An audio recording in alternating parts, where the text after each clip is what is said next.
Welcome TV. నేను Priya Kaushik. So Pushpa 2 wildfire back కదా. So theatres లో కూడా చాలా బాగా ఉంది అని చెప్పి రెస్పాన్స్ వస్తుంది. ఫ్యాన్స్ అయితే ఇంకా సంబరాలు చేసుకుంటున్నారు. ఆఫ్ కోర్స్ యావరేజ్ టాక్ అని వచ్చినా కానీ ఫ్యాన్స్ అయితే తగ్గట్లేదు అనమాట. కానీ పుష్ప ఎప్పుడు వివాదాలతోనే స్టార్ట్ అయింది. పుష్ప 2 అనేది ఇప్పుడు కూడా నెట్ లో కొన్ని డైలాగ్స్ వివాదంగా ఉన్నాయి అన్నమాట. ప్రతి ఒక్కళ్ళు దీని గురించే మాట్లాడుకుంటున్నారు. ప్రస్తుతం మనతో పాటు మన స్టూడియోలో కిరణ్ పోలిదాసు గారు సీనియర్ జర్నలిస్ట్ ఉన్నారు. వారితో మాట్లాడి ఈ డైలాగ్స్ గురించి ఆయన ఏమంటారో విందాం. నమస్తే సార్. నమస్తే అండి. So Pushpa wild fire the rule అనుకోవచ్చు, రూల్ చేస్తుంది అని ప్రతి ఒక్కళ్ళ నోట్లో పుష్ప 2 గురించే వినిపిస్తోంది. అయితే అందులో కొన్ని డైలాగ్స్ డైరెక్ట్ గా చిరంజీవి గారిని అన్నట్టుగానే ఉంది అని అనేసి చాలా మందిలో ఈ టాక్ నడుస్తుంది అనమాట. నేను ఆ డైలాగ్స్ చెప్తాను. సో అసలు ఈ డైలాగ్స్ రాసేటప్పుడు వాళ్ళందరూ ఏం చేస్తున్నారు, అసలు ఏంటి అని అనేది కమెంట్స్ రూపంలో చాలా వచ్చాయి. అది నేను మిమ్మల్ని అడుగుతున్నాను. మీ బాస్ కి కూడా నేనే బాస్ అంటే ఎవడికి రా బాస్, వాడి కొడుక్కి వాడి తమ్ముడికి నేనే బాస్ అన్న డైలాగ్ ఇంటర్నెట్ లో హల్చల్ చేస్తాం. అండ్ ఇంకొక డైలాగ్, ఒకడు ఎదుగుతుంటే చూడలేక వాడు డౌన్ కావాలని కోరుకునే వాళ్ళు చాలా మందే ఉంటారు అని హీరో అంటాడు అనమాట. అండ్ ఇంకో డైలాగ్, ఎత్తులో ఉన్నప్పుడు ఈగోలు ఉండకూడదు అంటాడు. ఇవన్నీ కావాలని రాయించినట్లుగా ఉంది అని అనేసి సినీ విశ్లేషకులు కానీ లేకపోతే మెగా అభిమానులు కానీ అంటూ ఉన్నారు. Of course Allu Arjun fans కూడా దీనికి అంగీకరించట్లేదు కొంతమంది. ఎంత మంచి స్థాయిలో ఉన్నా కానీ ఆ రూట్, ఆ గైడెన్స్ ఇచ్చిన వాళ్ళని, గురువుని మర్చిపోకూడదు కదా. సో ఎలా ఇలాంటి మాటలు రాసేటప్పుడు అల్లు అర్జున్ ఏం చేస్తున్నాడు అని అనేసి అంటారు. దానికి మీరేమంటారు? ముందుగా ప్రేక్షకులకు నమస్కారం. ప్రియాంక గారు ఒకటి రెండు డైలాగులు కూడా ఉన్నాయి. పావలాగాడివి నువ్వేం చేస్తావురా అనే ఒక డైలాగు, అనంతపురం తీసుకెళ్లి గుండు కొట్టిస్తా అనే డైలాగు, ఇవన్నీ కూడా యాదృచ్ఛికంగా జరిగాయా లేకపోతే కావాలని చేశారా, ఇది ఇక్కడ చర్చ. మరి యాదృచ్ఛికంగా జరిగి ఉంటాయా అనుకుంటే కాదని అనిపిస్తోంది. యాదృచ్ఛికంగా ఒక డైలాగ్ పెట్టచ్చు, 4-5 డైలాగులు ఎందుకు? అనంతపురం తీసుకెళ్లి గుండు కొట్టిస్తా అనే డైలాగ్ ఎందుకు పెట్టారు? సహజంగా పవన్ కళ్యాణ్ గారి మీద ఒక రూమర్ ఒకటి ఉంది. అది పరిటాల రవి గారి సతీమణి సునీత గారు, ఇవన్నీ రూమర్సే. మాకు పవన్ కళ్యాణ్ గారికి అసలు పరిచయమే లేదని చెప్పారు ఆమె. కానీ ఆ రోజుల్లో అనంతపురానికి తీసుకెళ్లి పరిటాల రవి గుండు కొట్టించాడు అనేది కొంత రూమర్ సృష్టించారు. ఆ రూమర్ సృష్టించిన తర్వాత ఆ డైలాగ్ ఇక్కడ పెడితే ఏమైందండి, సింక్ అవుతుందా లేదా? ఆ తర్వాత ఆడికి నేనే బాస్, ఆడి కొడుక్కి నేనే బాస్, ఆడి తమ్ముడికి నేనే బాస్ అంటే కొడుకు తమ్ముడు వచ్చారంటే ఎవరు బాస్ అంటే ఎవరు? సినిమా ఇండస్ట్రీలో బాస్ అంటే ఎవరండి? చిరంజీవి గారే బాస్. సినిమా ఇండస్ట్రీలో దాదాపు 40 ఏళ్ల నుంచి బాసు చిరంజీవి గారే, మరో 25 ఏళ్ళు బాసు చిరంజీవి గారే. ఆయన బతికున్నంత వరకు ఆయనే బాస్. ఎందుకంటున్నాను ఈ మాట అంటే, ఆయనే చిరంజీవి గారే నెంబర్ 1. ఒకప్పుడు నెంబర్ 1 ఎవరు? ఎన్టీ రామారావు గారు.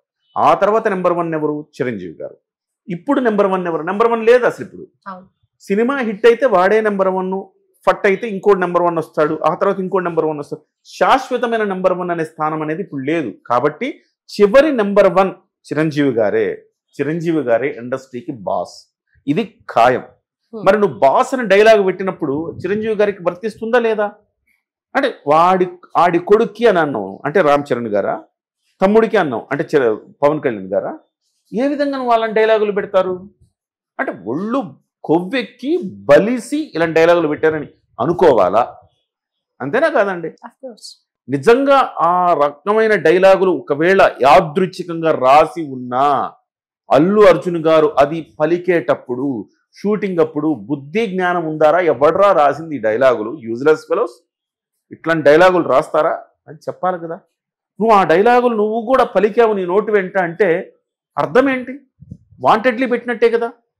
దీని వెనక ఎవరున్నారు? దీని వెనక ఉన్నది సుకుమార్ గారు అంటున్నారు. సుకుమార్ గారు ఇవాళ అల్లు అర్జున్ని ఆ రకంగా ఇంత పెడసరంగా, అంటే మా ఊర్లో పెడసరం అంటారులేండి, ఇలాంటి అతి చేష్టలు చేసిన, బలుపు చేష్టలు చేసిన మా ఊర్లో పెడసరంగా అంటారు. ఆ రకంగా పెడసరపు చేష్టలు చేయడానికి రీజనే సుకుమార్ అంటున్నారు. ఎలా అంటే సుకుమార్ గారితో ట్రావెల్ మొదలైనాకే మన అల్లు అర్జున్ గారికి కళ్ళు నెత్తికెక్కాయి అనేది ఇండస్ట్రీలో ఉన్నమాట, నేను చెప్పింది కాదండి. ఇండస్ట్రీలో గుసగుసలు. సుకుమార్ గారే ఆయన్ని స్టైలిష్ స్టార్ గా ఉన్న అర్జున్ని ఐకాన్ స్టార్ చేశారు. ఐకాన్ స్టార్ చేసి ఇవాళ నువ్వే తోపు, నీకంటే ఎవరు కాదు, మెగా ఫ్యామిలీ కింద నువ్వు ఉండడం, మెగా గొడుగు కింద నువ్వు ఉండడం ఏంటి, నీదే బ్రాండ్, నువ్వే అల్లు బ్రాండ్ వేసుకోవాలని చెప్పిన తర్వాత అతనిలో కొన్ని ఆశలు రేకెత్తి. అల్లు అర్జున్ గారు మెచ్యూర్డ్ పర్సన్ కాదండి.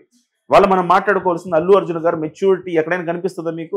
స్టేజ్ ఎక్కిన తర్వాత ఫ్యాన్స్ గురించి అతను మాట్లాడే మాటలు, అతని వేషాలు, అతని హావభావాలు చూసిన తర్వాత అతను మెచ్యూరిటీ ఉందనిపిస్తుంది ఎవరికైనా? ఎవరికి కనిపించదు. ఆ స్థాయి స్టార్ ట్రోల్స్ కూడా ఉంటాయి. చిల్లరగా ఇవాళ ఒకప్పుడు మంచు ఫ్యామిలీ ట్రోల్స్ కి వేదికగా ఉండేది. నెక్స్ట్ అల్లు అర్జున్ అనేసి ఇవాళ వాళ్ళు పడిపోయారు. ఇవాళ అల్లు అర్జున్ వచ్చేసాడు పైకి. అల్లు అర్జున్ మీద ట్రోలింగ్ మెటీరియల్ అల్లు అర్జున్. ఇవాళ ఎట్లా అండి ఇలాంటి డైలాగులు ఎలా పెడతారు? సుకుమార్ బుద్ధి లేకుండా పెట్టాడు అనుకుందాం ఒకవేళ, మళ్ళీ అల్లు అర్జున్కి ఏమైంది? నువ్వు ఎక్కడి నుంచి వచ్చి మూలాలు మర్చిపోతే ఎట్లా? ఇలాంటి డైలాగులు పెట్టి ఏం సమాజానికి ఏం సందేశం ఇద్దాం అనుకున్నావు నువ్వు? అంటే నేనే తోపని చెప్పాలనుకున్నావా? నువ్వు తోపంటే నువ్వుగా అనాల్సింది. జనమనాలు నువ్వు తోపని, అంతే కదా?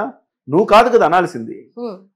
అది సినిమాని సినిమాలాగే చూడాలి అంటూ ఉంటారు కదా. సినిమాని సినిమాలాగే చూస్తాం, కానీ ఇలాంటివి వచ్చినప్పుడు కొంచెం సెన్సిటైజ్ అవుతుంది కదండి. సున్నితమైన అంశాలు ఇవి. నీకు లోపల నిజంగా ఆ భావజాలం లేకపోవచ్చు, కానీ మెగాఫెస్ నిజంగా చిరంజీవి గారు ఇవన్నీ జుజ్జుబ్బి అండి. చిరంజీవి గారు పట్టించుకోరు, చాలా లైట్ తీసుకుంటారు ఆయన. చిరంజీవి గారు ఇలాంటివి అసలు ఆయన అసలు నెగిటివిటీనే తన దరిదాపులు కూడా రానిరు. ఆయన చాలా గొప్ప వ్యక్తి చిరంజీవి గారు. కానీ చిరంజీవి గారి ఫ్యాన్స్ కి అంత స్థితపరిస్థితి ఉండదు కదండి. చిరంజీవి గారి ఫ్యాన్స్ ఏమనుకుంటారు అంటే, నువ్వు రెచ్చగొట్టడమే కదా. ప్రతి సందర్భంలో ఫ్యాన్స్ అని రెచ్చగొడతారా? నువ్వు ఆ మారుతినగర్ సుబ్రహ్మణ్యం ఫంక్షన్కి వెళ్ళి మళ్ళీ రెచ్చగొడతావు. నా అనుకుందే చేస్తా, నా ఇష్టం వస్తే వెళ్తా అంటావు. సో ఎట్లా ఈ రకంగా నువ్వు స్టార్ హీరోగా ఎదగాలనుకున్న వాడికి ఇలాంటి చిల్లర వేషాలు వేయడం అనేది అవసరమా? సో స్టోరీ డిస్కషన్ అనేది ముందే జరుగుతుంది కదా. స్టోరీ డిస్కషన్ జరిగేటప్పుడు ఉండవండి ఇవన్నీ. కానీ ఆన్ సెట్ వచ్చినప్పుడు డైలాగ్ షీట్స్ ముందే ఇస్తారు కదా. ఇస్తున్నప్పుడు ఇలాంటివి పెట్టకూడదు. బుద్ధి లేదు ఎవరు రాసింది ఇది అని అనుకుంటారు. కానీ ఇది వాంటెడ్లీ పెట్టించారని ఫ్యామిలీ కూడా ముందు చూసే ఉంటారు కదా. సినిమా రిలీజ్ చేసే ముందు ఫ్యామిలీ అంటే అరవింద్ గారు దాకా వెళ్తుందని నేను అనుకోను. అరవింద్ గారు తెలివైన వ్యక్తి అండి. అరవింద్ గారు ఇలాంటి వ్యక్తి కాదు. అరవింద్ గారు అందరితో కలిసి ఉండాలని భావించే వ్యక్తి. ₹1 ఆదాయం రావాలని భావిస్తాడు అరవింద్ గారు. ఈ వివాదాల జోలికి వెళ్ళాలని అనుకోడు అరవింద్ గారు. ₹1 నాకు ఎట్లా ₹1 వస్తుంది, ₹1 స్థానంలో ₹10 ఎట్లా సంపాదించాలని ఒక బిజినెస్ మైండెడ్ పర్సన్ ఆయన. కానీ అల్లు అర్జున్ కి ఎట్లాంటి బుద్ధి పుట్టిందేమో అనిపిస్తుంది. అల్లు అర్జున్ గారు వెనక ఉండి సుకుమార్ గారు ఈ రకమైన నడిపిస్తున్నారేమో అని. మొన్నటికి మొన్న మీకు జానీ మాస్టర్ అరెస్ట్ అయినప్పుడు కూడా జానీ మాస్టర్ మీద కేసు పెట్టించింది కూడా సుకుమార్ గారు అనే వార్తలు వచ్చి చూసారా మీరు? ఇది సుకుమార్ గారికి ఎందుకు ఈ రకమైన బుద్ధి ఎందుకు పుట్టిందో నాకు అర్థం కావట్లేదండి. ఇండస్ట్రీలో మాట్లాడుకునేది నేను చెప్పింది కదా, నేనేం చూడలేదండి. కానీ ఇండస్ట్రీలో వస్తున్న టాక్ ఇది. నిజంగా అలాంటి డైలాగులు ఆ రకమైన అంటే ఇప్పుడు ఎట్లా ఉంది సిచ్యువేషన్? అల్లు వర్సెస్ మెగా అనేది ఒక చిన్న కాన్ఫ్లిక్ట్ నడుస్తూ ఉంది కదా. నడుస్తున్నప్పుడు ఇప్పుడు నడవడం కాదు, పుష్ప 1 నుంచే నడుస్తుంది కదా. నడుస్తున్నప్పుడు మీరు వాంటెడ్లీ అలాంటి డైలాగులు ఎలా పెడతారు? నిజంగా అలాంటి డైలాగ్ రాసినప్పుడైనా కానీ ఇది సెన్సిటైజ్ అవుతుంది, ఇది ఒక సున్నితమైన అంశము, ఇలాంటి పెట్టకూడదు, మనము వివాదాలకు అవకాశం ఉంటుంది ఇదని చెప్పాలి కదా. ఎలా పెడతారు అట్లా? అంటే అప్పుడు అలా పెట్టాం, తెలిసే పెట్టాం, కావాలని పెట్టామంటే ఏమనుకోవాలి? మీకు బలుపు అనుకోవాలి కదా. ఇది మంచిది కాదు. ఇది మంచిది కాదు. ఎల్లకాలం ఫ్లాపులు హిట్లు ఎల్లకాలం ఉండవు, శాశ్వతం కాదు ప్రియాంక గారు. అండ్ ఇక్కడ 10 సంవత్సరాల పాటు ఫ్లాపులు ఉన్న పవన్ కళ్యాణ్ గారు ఏమాత్రం ఇసుమంత ఫ్యాన్ ఫాలోయింగ్ తగ్గలేదు ఆయనకి. ఆయన utter flop cinema average collections చేస్తుంది. అలాంటి పవన్ కళ్యాణ్ గారు ఆయన వ్యక్తిత్వమే ఆయన 10 ఏళ్ల పాటు ఫ్లాపులున్న నిలబెట్టింది, ఇండస్ట్రీలో నిలబెట్టింది. 1-2 ఫ్లాపులు వస్తే 3 ఫ్లాపులు వస్తే విలవెల్లి నడిపే ఇండస్ట్రీ నుంచి మానేస్తారండి. ఎంతమందిని చూడలేదు? మహా స్టార్ హీరోల కొడుకులను చూడలేదా మనం? ఎంతమంది సక్సెస్ అయ్యారు? సూపర్ స్టార్ హీరో కృష్ణ గారి కొడుకు రమేష్ బాబు గారు ఏమయ్యారు? దాసరి నారాయణరావు గారు ఎంతో మందిని స్టార్స్ చేశారు, ఆయన కొడుకు ఏమయ్యారు? కాబట్టి ఇవి సక్సెస్లు ఫ్లాపులు శాశ్వతం కాదు. మన వ్యక్తిత్వం శాశ్వతం. నిజమైన వ్యక్తిత్వం, జనానికి నచ్చితే వ్యక్తిత్వం తల మీద పెట్టుకుంటారు, నెత్తి మీద పెట్టుకుంటారండి. ఇవాళ అల్లు అర్జున్కి కళ్ళ ముందు అర్జున్ రెడ్డి సినిమా తీసి ఎలాంటి విర్రవీగిపోయిన విజయ్ దేవరకొండ ఎగ్జాంపుల్ కాదా? ఏమైపోయాడు విజయ్ దేవరకొండ? ఎక్కడున్నాడు ఇప్పుడు విజయ్ దేవరకొండ? సో ఇది నిజంగా ఇది చాలా చాలా తప్పు. నిజంగా ఆ డైలాగులు నేను సినిమా చూడలేదు, కానీ చెప్తున్నా ఆ డైలాగులు ఉంటే గానీ చాలా చాలా సో తన ఓన్ ఐడెంటిటీ క్రేవింగ్ కోసం అని ఇలా చేశారు అల్లు అర్జున్ ఓన్ గారు. ఐడెంటిటీ తెచ్చుకోవచ్చు ప్రియాంక గారు. ఓన్ ఐడెంటిటీ ఏంటి? ఓన్ ఐడెంటిటీ నువ్వు సినిమా చేయి, చక్కగా వినమ్రంగా ఉండి ఓన్ ఐడెంటిటీ తెచ్చుకోలేమా? నువ్వేమన్నా తగ్గిపోతావా? బైబిల్లో డైలాగ్ ఎప్పుడు చెప్తా ఉంటారు, బైబిల్లో ఒక వాక్యం చెప్తుంటారు పవన్ కళ్యాణ్ గారు, తనను తాను తగ్గించుకున్న వాడు హెచ్చింపబడతాడు అని బైబిల్లో డైలాగ్ ఉందంటారు. నేను బైబిల్ చదవలేదు కానీ ఆ డైలాగ్ ఆయన చెప్తే నేను కూడా ఎక్కించుకున్నా. ఎస్, మనల్ని మనం ఎప్పుడు తగ్గించుకోవాలి, అప్పుడే మనం హెచ్చింపబడతామని. ఎక్కడ తగ్గాలో ఆయన తగ్గించుకొని 21 సీట్లకు తగ్గించుకొని దేశానికి ఒక ఆదర్శంగా నిలిచాడు ఆయన. ఇవాళ 100% స్ట్రైక్ రేట్ తోటి. సో అలాంటి ఎన్నో ఎగ్జాంపుల్స్ మనం చూస్తాం. విజయ్ దేవరకొండ ఎగ్జాంపుల్ గా తీసుకుంటావా, లేకపోతే పవన్ కళ్యాణ్ గారిని ఎగ్జాంపుల్ గా తీసుకుంటావా, చిరంజీవి గారిని ఎగ్జాంపుల్ గా తీసుకుంటావా, లేకపోతే ఇంకెవరైనా ఇట్లా విజయ్ దేవరకొండ లాంటి నటులు ఇంతకు ముందు కూడా చాలా మంది వచ్చారు, చాలా మంది పోయారు యాటిట్యూడ్ తోటి. యాటిట్యూడ్ అనేది చాలా చాలా అహం బ్రహ్మాస్మి అంటారు కదా, అంతా నేనే గొప్ప అనేది ఎప్పుడు పనికిరాదండి, ఎప్పుడు పనికిరాదు. జీవితంలో మీరు పతనం దిశగా వెళుతున్న దానికి ఒకటే ఒక ఉదాహరణ ఈ రకమైన డైలాగులే. So Sukku sir take care of your dialogues అని చెప్పాలన్నమాట. ఇక ఏం లేదు, అయిపోయింది. ఇంకా మళ్ళీ పుష్ప 3 తీస్తారట. ఇంకా పుష్ప 3 తీసే అవకాశం ఉండదు. పుష్ప 1 కూడా మీకు గుర్తుండే ఉంటది, మిశ్రమ స్పందన పుష్ప 1 కూడా. కానీ నార్త్ లో అనుకోకుండా క్లిక్ అయింది. అది నార్త్ లో క్లిక్ అయిందంటే కదా, మనం ఎందుకు చూడలేదు అని చెప్పేసి సౌత్ లో వెళ్ళారు, తెలుగు వాళ్ళు వెళ్ళారు. ఆ రకంగా పుష్ప 1, దాని పుష్ప 1 బడ్జెట్ ఎంత అంటే మొత్తం కలిపి 370 కోట్లు వసూలు చేసిందండి. పుష్ప 1 370 కోట్లే వసూలు చేసింది. ఇవాళ 300 కోట్లు ఒక అల్లు అర్జున్ రెమ్యునరేషన్ తీసుకుంటున్నాడంటే ఆలోచించండి పరిస్థితి. అంటే ఇది కృత్రిమంగా హైప్ క్రియేట్ చేశారు.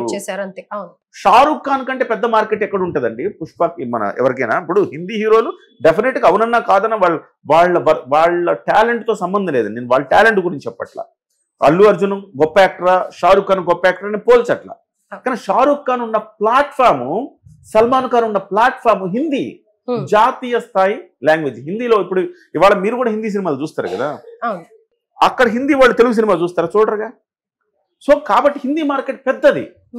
పెద్ద మార్కెట్ ఉన్న వాళ్ళకంటే నువ్వు రెమ్యునరేషన్ ఎక్కువ చేసుకోగలుగుతావా? ఇది కూడా కృత్రిమంగా సృష్టించారు. 300 కోట్లు అనేది కూడా కృత్రిమంగా సృష్టించారు. కాబట్టి ఇలాంటి బలుపు చేష్టలు చేస్తే ఎవ్వడు కూడా శాశ్వతంగా నిలబడలేడు. ఇవే వాళ్ళ పతనానికి దారితీస్తాయి. సో అల్లు అర్జున్ కానీ సుకుమార్ కానీ ఇలాంటివన్నీ చేయకుండా నార్మల్ గా ఉండుంటే ఈ రోజు ఇంకా ఆల్రెడీ ఎన్నో వివాదాల్లో ఉంది, మళ్ళీ ఇలాంటి డైలాగ్స్ తో ఇంకా ఫ్యాన్స్ మెచ్చుకొట్టడమే అని చెప్పొచ్చు. So they have to take care before this, right? Thank you so much.